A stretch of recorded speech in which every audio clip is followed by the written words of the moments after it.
Here's some fun facts about Netflix's newest series, The Residence, a murder mystery that all takes place in the White House. The entire series is peppered with real-life stories from the White House, including the fact that Jackie Kennedy once had a guest bedroom under renovation to avoid people asking to stay overnight.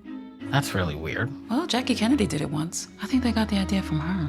Another real-life fact is that the show highlights 3 generations of the McCutcheon family, all named George. And there were 2 other George McCutcheons before any of us.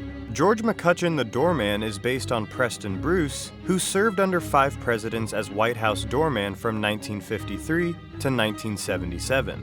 While this was not intentional creatively, when Sheila Cannon is relaying her story about Nan Cox being quite the drinker, and it's slowly revealed that Sheila is also a drinker herself, She's a drinker. viewers can spot a portrait of Betty Ford in the background, the former First Lady who openly spoke about her own substance abuse and rehabilitation. Can I smoke in here? President Perry Morgan's costume was inspired by the former President John F. Kennedy, with little details such as cufflinks bearing the presidential seal. President Morgan also has an obsession with his shower pressure, and this was inspired by former President Lyndon B. Johnson's true obsession with the White House plumbing and his own shower pressure and temperature. Oh, yes. The White House sets are full of real-life details. All of the wallpaper is handmade, and the diplomatic reception room has bare wallpaper that was painstakingly reproduced to mimic the room's actual 18th century wallpaper. Even the marquetry across the sets is real oak. The recreation of different White House rooms across the show necessitated about 150,000 pounds of flooring and over 200 doors. The production design team created about 200 bespoke plates for the state dinner, all emblemized with the show's logo. Diplomatic reception room, map room, the library. There are 1,749 books in the White House, which were cataloged in 1963. So the production team rented or purchased about 1,500 real books that are on display in the on-screen recreation of the White House library. Whenever you're watching something, or someone is probably watching you. Animal trainer Tony Seferdini specifically helped with the falcon scenes throughout the show. The main falcon is named Sandra, and her backup is named Dave.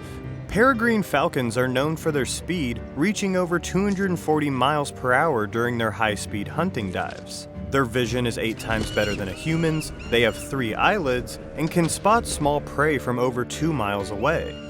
Now let's take a look at the costume design, which the production team put as much time and effort into as the actual sets.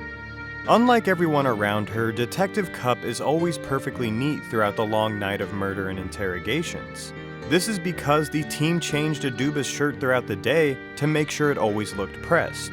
And the same is true for pastry chef Didier's Chef Toque, which was changed every couple of hours to make sure it always looked fresh and pristine. All of Winter's suits and shirts were handmade by costume designer Lynn Paolo, who was inspired by her past work on The West Wing, specifically by the character Leo McGarry. The character of Harry Hollinger is dressed mostly in canali pieces to show that he's a behind-the-scenes power player in Washington. Even his cufflinks have little bald eagles. For inspiration, director Liza Johnson rewatched David Fincher's film Panic Room and other movies where horrific events happen within an exact space of time. She also shared a book with Aduba called How to Do Nothing by Jenny Odell to help inform Detective Cupp's ability to be still and observe. I start by listening to everything. You learn that when you're out trying to find birds, you have to watch and listen to as much as possible. You have to take it all in. Otherwise, you start focusing on the wrong things. Pro tip, Special Agent Park, you don't pick up your binoculars until you know what you're looking at. In classic Hitchcockian fashion, showrunner Paul William Davies makes a cameo as former President Calvin Coolidge, a little nod to Alfred Hitchcock, one of his favorite filmmakers. And to see how he and Liza Johnson put all of this together, go check out The Residence, now streaming only on Netflix.